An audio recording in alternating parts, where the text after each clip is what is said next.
बात करने के लिए लॉगिन करें www.astrotak.com। हेलो एवरीवन, मैं सुनिधि मेहरा नारंग आप सबका बहुत बहुत स्वागत करती हूँ एस्ट्रो तक पे।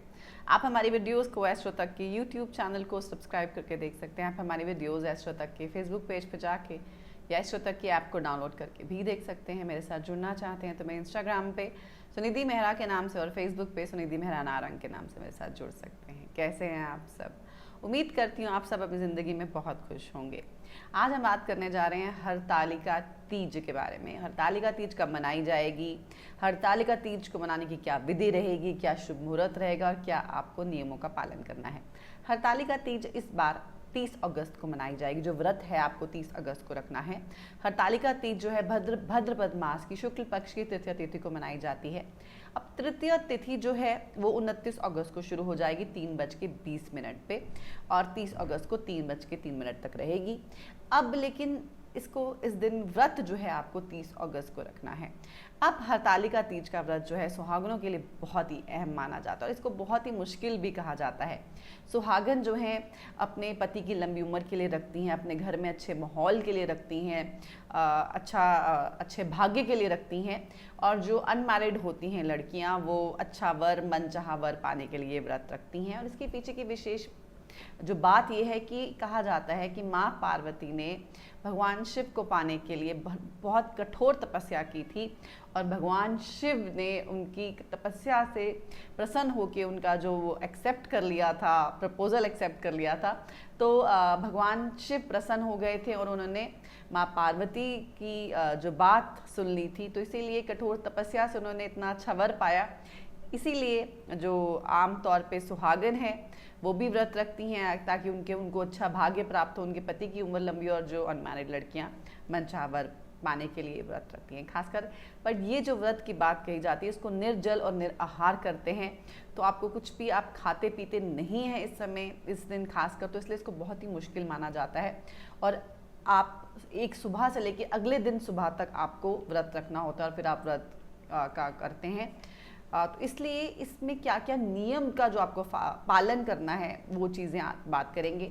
सबसे पहले तो आपको इस दिन आप भगवान शिव की और माँ पार्वती की पूजा करते हैं। उनको मिट्टी से उनका स्वरूप बनाया जाता है। भगवान शिव का, माँ पार्वती का और भगवान गणेश का जो मिट्टी से स्वरूप बनाया जाता है, उनको फिर आप उनकी स्थापना की जाती है इन स्वरूपों की। और इसके बाद जब आप कर लेते हैं तो आपको क्या करना है, आपको भगवान शिव को आप सफ़ेद चंदन अर्पित कर सकते हैं। आप माता पार्वती को आप सुहाग का सामान अर्पित कर सकते हैं। भगवान शिव को आप धतूरा, बेलपत्र अर्पित कर सकते हैं। माँ पार्वती को आप श्रृंगार का सामान और सामग्री रोली अर्पित कर सकते हैं। भगवान गणेश को आप मोदक अर्पित कर सकते हैं। बट इस दिन का जो समय है पूजा का, उसके बारे में भी बात कर लेते हैं कि आपको जो प्रातः काल की जो पूजा है वो 30 अगस्त को जो होगी वो सुबह 5:58 AM पे हो जाएगी और 8:31 AM तक रहेगी जो पूजा का समय रहेगा। और प्रोदोष काल की जो मुहूर्त है वो 6:33 PM यानी कि शाम के 8:51 PM तक रहेगा।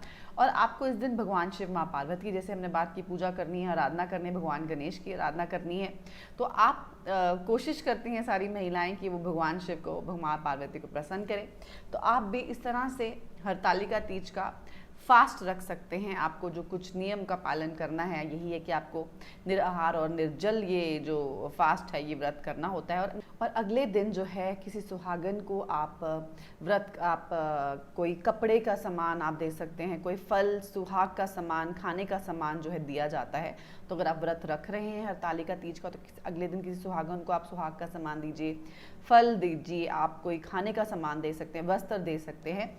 और खासकर इस दिन जो रात्रि को, जिस दिन आप व्रत रखते हैं, रात्रि को भजन कीर्तन किया जाता है।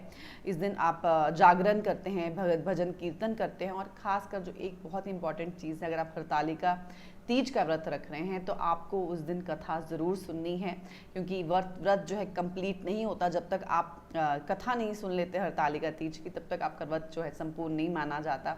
तो उस दिन रात्रि को भजन कीजिए, कीर्तन कीजिए, आप भगवान शिव की, माता पार्वती की आराधना कीजिए और ज़रूर ये व्रत जो है आपका बहुत अच्छे से कंप्लीट हो, यही मैं प्रार्थना करती हूँ। आप सब खुश रहें अपने जीवन में।